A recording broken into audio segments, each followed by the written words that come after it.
আপনার জীবনে যত দুঃখ, যত কষ্ট, যত অশান্তি, যত ঝামেলা, যত প্রবলেম, যা কিছু আপনি আপনার ব্যক্তিগত, পারিবারিক, সামাজিক জীবনে ফেস করেন, পরিবারে শান্তি নাই, ছেলে কথা শোনে না, বউ পরকিয়া করে, আপনার ব্যক্তিগত জীবনে শান্তি নাই, ব্যবসায় লস, সফল হতে পারেন না, অনেক প্রবলেমের মধ্যে আছেন। প্রত্যেক মানুষের জীবনে সমস্যা আছে।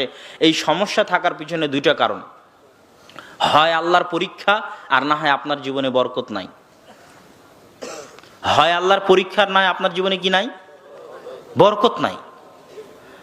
বরকত না থাকার কারণে আপনারা যে দশা, বরকত না থাকার কারণে আজকে আপনার এই অবস্থা। বরকত কোথায় থেকে, কেন নাই বরকত? কোরআন নাই। কেননা সকল বরকতের উৎস কোথায় বলেন তো? আল্লাহ সুবহানাহু ওয়া তাআলা। বরকত একমাত্র আসে কার পক্ষ থেকে? আল্লাহর পক্ষ থেকে। আল্লাহ এবং আল্লাহর সাথে সংশ্লিষ্ট যা কিছু আছে সবই বরকত।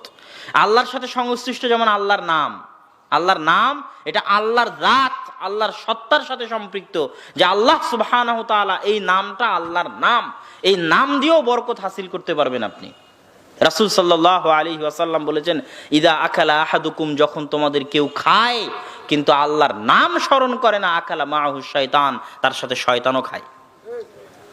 আর যখন আল্লাহর নাম স্মরণ করে তখন শয়তানের খাওয়া বন্ধ হয়ে যায়, মানে বরকত ফিরে আসে। তাহলে আল্লাহর নামের সাথে কি আছে? বরকত আছে। যেখানে শয়তান আছে ওখানে বরকত নাই।